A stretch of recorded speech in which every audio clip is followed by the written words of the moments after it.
Section 2.4, the chain rule continued. We've already talked about all of this. We've already talked about all of this, I believe.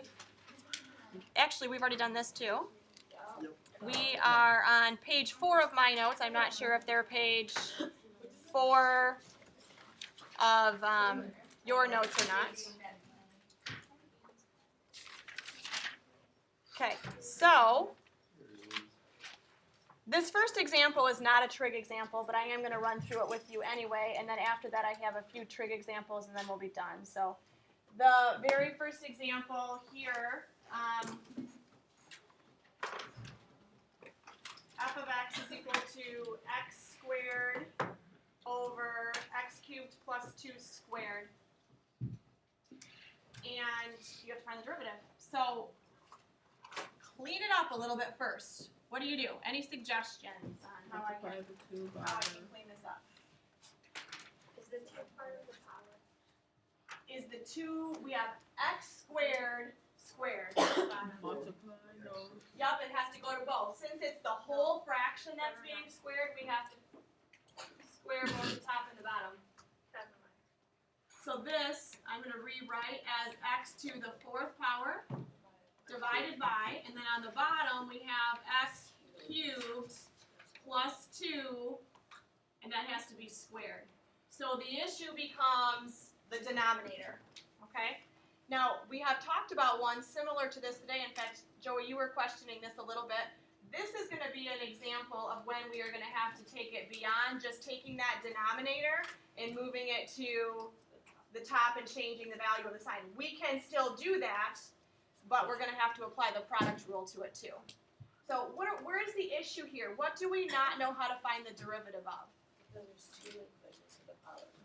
Yeah, well, the bottom really, we have, right here we have a polynomial put to a power. So that's where we're going to have to apply the chain rule. So we should call u x cubed plus 2. The derivative then is, let's calculate that quickly, 3x squared. 3x squared. All right, now, if you want to, you can use the quotient rule. We had a division problem here, but there's something else you could do. What could we use? We could use the quotient rule. That's what I just said. But we also, we could use the product rule. How are we going to use the product rule if there's not a product here? It's a division problem. Move it to the top. So I'm going to take this thing and I'm going to move it to the top. Now, if you wanted to, you certainly could go through and use the quotient rule, but that's not necessary. So, because I think most of you would probably prefer the product rule. Is that fair? No? Okay. Okay. Not all of us. Some of us would prefer the product rule. So I'm going to rewrite this as f of x is equal to x to the 4th power times x cubed plus 2 to the negative 2 power. Just to rewrite. Now do you see the product? We have something times something else? Yes. Okay. But this is still the problem. X cubed plus 2 is still the problem. We're going to have to apply the chain rule to it. So one little step at a time. The product rule says that you take the first polynomial, which is x to the 4th power. All right, I'm going to start my derivative now. Using the product rule. X to the 4th power. And we multiply it by the derivative of this thing right here. Well, the derivative of this thing right here involves the chain rule. So I'm going to go over here. I'm going to continue this over here on the side. I ignore for a moment all the other stuff going on here, and let's just look at x cubed plus 2 to the negative 2 power. I'm going to rewrite this as u to the negative 2 power, okay? Just for a moment. Okay. So over here, so really what we have going on here is u to the negative 2 power. I'm going to we'll call it f of x. F of x is equal to u to the negative 2 power. So the derivative, according to the chain rule, is that you take negative 2 times u to the negative 3 power, and then you multiply it by the derivative of u. Yes, u prime. So here we 2 times u X squared, X cubed plus two. x cubed plus 2 to the negative 3 power, and then you multiply it by 3x squared.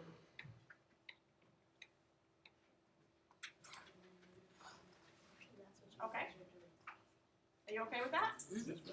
Alright, so the derivative, what we're doing, we took x to the 4th and we have to multiply it by the derivative of this. Well, the derivative of this, we just calculated and got this horrendous thing. I'm gonna clean it up if that's okay too. Let's make this look nicer. What can I do to make this look nicer? Six x squared. Negative, multiply those two, you get negative 6 x squared times x cubed plus 2 to the negative 3 power. So that's what I'm going to write here instead. So I have x to the 4th times negative 6x squared times x cubed plus 2 to the negative 3rd power. Am I done? No. No. That's only the first half of the product rule. The product rule says you take the first polynomial, you multiply it by the derivative of the second. Here's the first polynomial, x to the 4th, derivative of the second we have there, plus. Now what do? The second. We take the derivative of the first one now. What's the derivative of x to the 4th power? 4x cubed. So we have plus 4x cubed, and we need to multiply that by u. In other words, this thing right here, x cubed plus 2 to the negative 2 power. Do I need to do any chain rule stuff going on here? No, it didn't require the chain rule just to rewrite this. So we have x cubed plus 2 to the negative 2 power, and then you just need to clean it up from here. And we can clean it up a little bit. So the derivative is going to be equal to, alright, we're going to multiply x to the 4th times negative 6x squared. That gets me negative 6x to the 6th power. And then that still has to be multiplied by x cubed plus 2 to the negative 3 power. This part is going to stay the same, and then I'm going to have to take it a step further. Plus 4x cubed times x cubed plus 2 to the negative 2 power. What do I need to do now? Get rid of the negatives. So you're going to end up with negative 6x to the 6th power divided by x cubed plus 2 to the positive 3 power plus 4x cubed divided by x cubed plus 2 to the positive 2 power. Now, I could keep going with this. I could come up with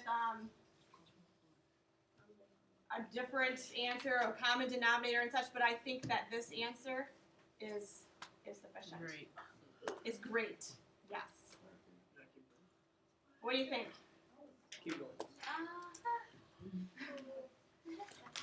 It's just long, right? Long? What'd you say? That's the same thing we've been doing. What's the matter? Huh? Okay. Are you ready for some trig examples now? Yep. By the way, get out the part of your notes where I told you guys what the trig derivatives were. I think it was section, was it 2.3? Section 2.3. Have those handy, please. I don't have At least those. mark it in your notebook or something so that you can flip back and forth quickly when we're talking about these things. All right, another example.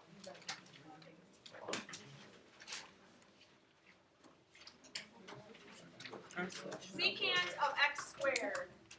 So I don't have those. F of x equals the secant of x squared.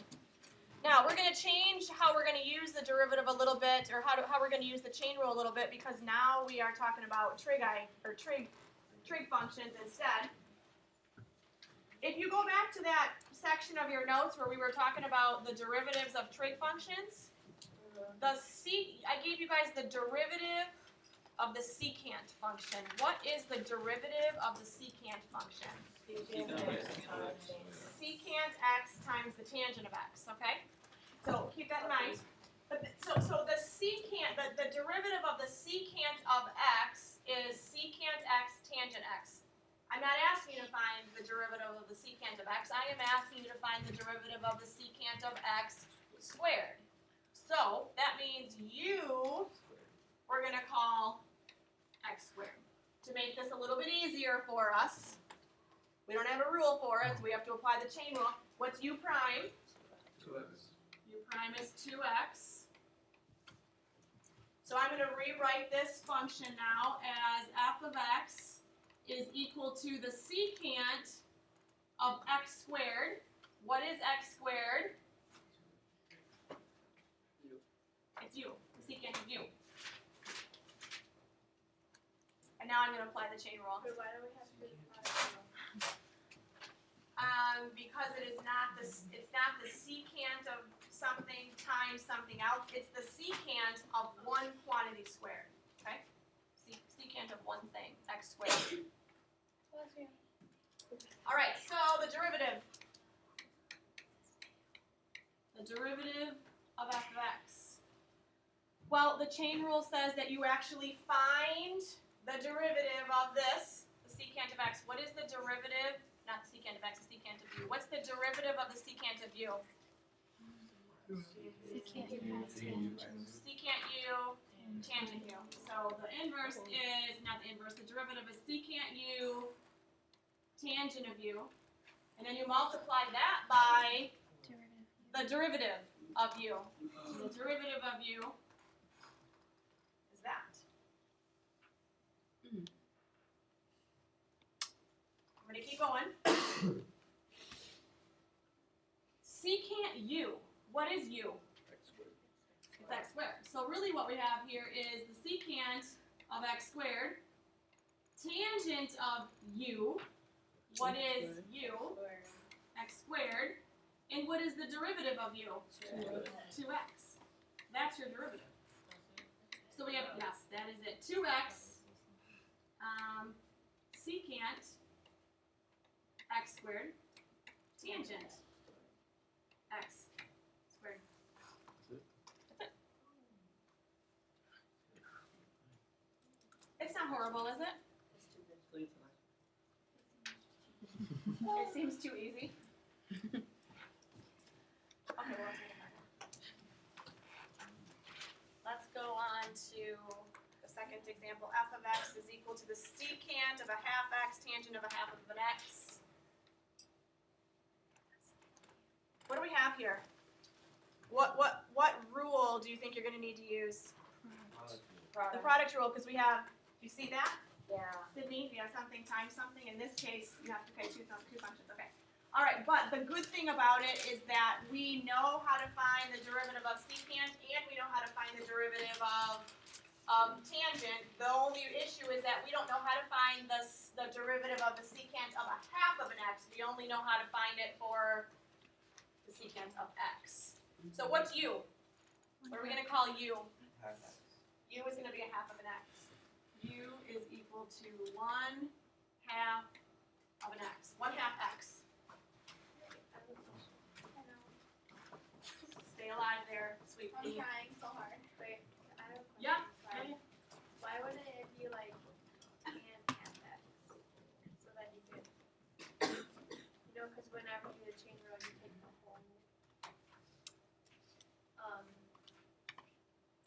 the whole, like, equation, expression equation. So why wouldn't u be the secant of a half of an x? Yeah.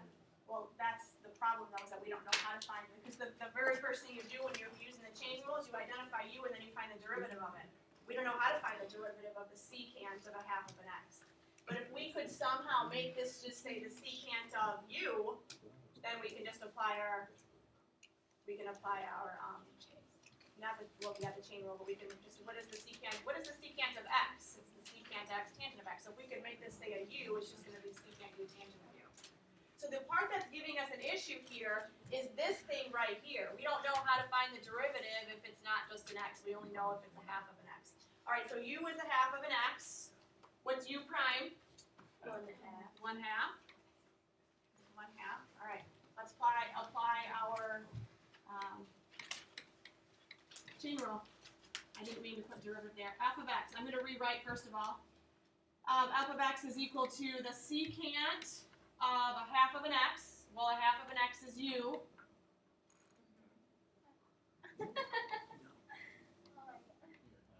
So we have secant u tan u. I've just rewritten. Now I'm going to apply the chain rule.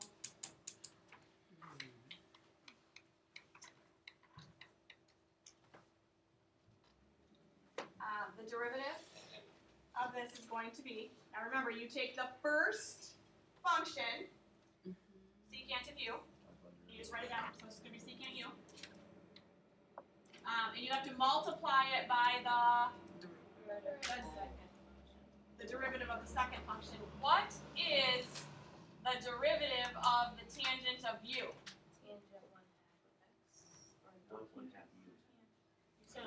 I'm going to go back to your page in your notes where it talks about the derivative of the tangent of u. Secant squared? Yeah. Alright, so the derivative of tangent of u is going to be secant squared of u, but then we have to multiply it by the derivative of u. What is the derivative of u? Actually, I'm just going to do this, u prime, and we'll go plug everything back in later. Yes? You didn't have to find the derivative of secant u? No, the product rule says you keep the first function the same, secant of u. In fact, you know what I probably should have done was just kept this as the secant of a half of an x. I'll go back in later and plug those back in. But the product rule says that you keep the first function the same, and you multiply it by the derivative of the second function. The derivative of the tan of u is secant squared of u, but because we had to apply that, we're finding the derivative of it, we have to multiply it by the derivative of u. We gotta keep going though. Now we have to add, we're gonna add on to it tan u, yep, tan u, and then we're gonna multiply it by the derivative of secant of u. What is the derivative of secant of u? Go back to your page. What is it? Secant u tan u. Secant u tan u. So we're going to do secant u tan u. But what else do I need to do? You have, yes, you have to multiply it by u prime. And now I'm going to go back in and I'm going to plug everything in. So this is equal to the secant u is a half of an x. We have the secant of a half of an x. And then we're going to multiply that by the secant squared of a half of an x. But then we have to multiply that by u prime, which is 1/2. So I'm a little bit nervous. I'm going to put parentheses there, 1/2. I'm a little bit nervous about making that look the way it should look. So multiply it by 1/2. Plus tan of u. What is u? Half of an x. Secant u, tan u. So now we have secant half of an x, tan half of an x, multiplied by the derivative, which is 1/2.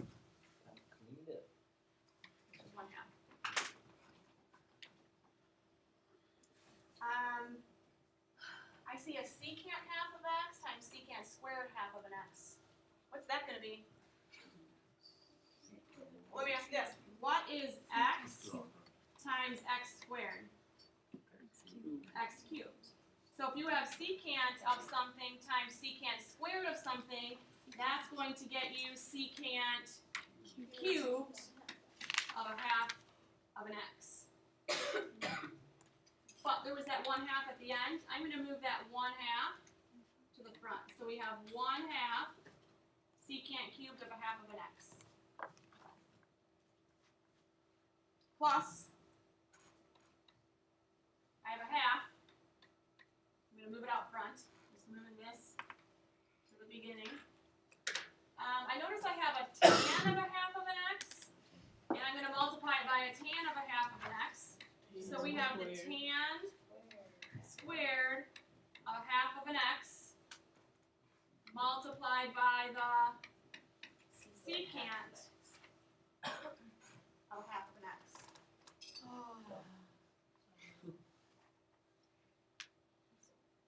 And you could leave your answer like that. I could factor something out. Is there something that's common to both of those things? Yeah. They both have a half, and they both have what else? Secant half x. No. Well, remember, it's not an x though. It is the secant of a half of an x. It's the whole thing. Yep. They both have a secant of a half of an x. You could factor that out, but this would be okay. Let's not. You're gonna say we did. Why not?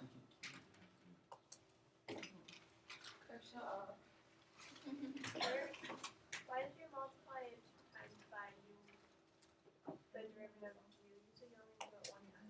Well, I was using the product rule. The product rule says that you take the first one times the derivative of the second plus the second one times the derivative of the first one. So I had to do it twice. I had the derivative twice.